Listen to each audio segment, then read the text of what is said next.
কানাইঘাটে নিখোঁজ মাইমুনা জান্নাত নামের শিশুটিকে পাওয়া গেছে আজ বৃহস্পতিবার সকাল ৮টার দিকে কানাইঘাট উপজেলা স্বাস্থ্য কমপ্লেক্স গেটের সামনেই তাকে মূলত সুস্থ অবস্থায় পাওয়া যায়। মাইমুনা জান্নাত কানাইঘাট পৌরসভার নন্দিরাই গ্রামের বাবুল আহমেদের শিশুকন্যা।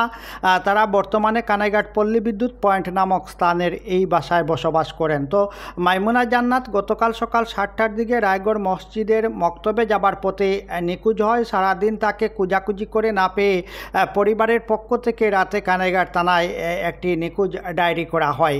এরই মধ্যে আজ সকালে তাকে যেভাবে পাওয়া যায় সে বিষয়টি যদি আমি বলি তাহলে স্থানীয় লোকজনদের মধ্যে অলি আহমদ নামের যে লোকটি তাকে পেয়েছেন তার সাথে আমি কথা বলেছি। তিনি আমাকে জানিয়েছেন যে সকাল ৮টার দিকে শিশু মাইমুনা জান্নাত কানাইঘাট হাসপাতাল গেট হয়ে মূল রাস্তায় বেরিয়ে আসলে তিনি তাকে দেখতে পান এবং ডাক দেন, কিন্তু শিশুটি তার ডাক না শুনে উল্টো কানাইঘাট উপজেলা গেট হয়ে দৌড় দেয়।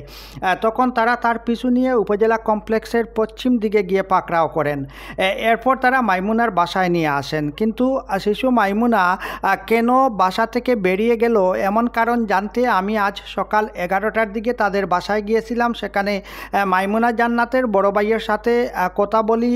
তিনি আমাকে জানিয়েছেন যে মাইমুনা লেখাপড়ায় একটু অমনোযোগী, পরিবারের পক্ষ থেকে লেখাপড়া করতে একটু চাপ প্রয়োগ করলে সে রাগ করে মূলত এমনটাই করেছে।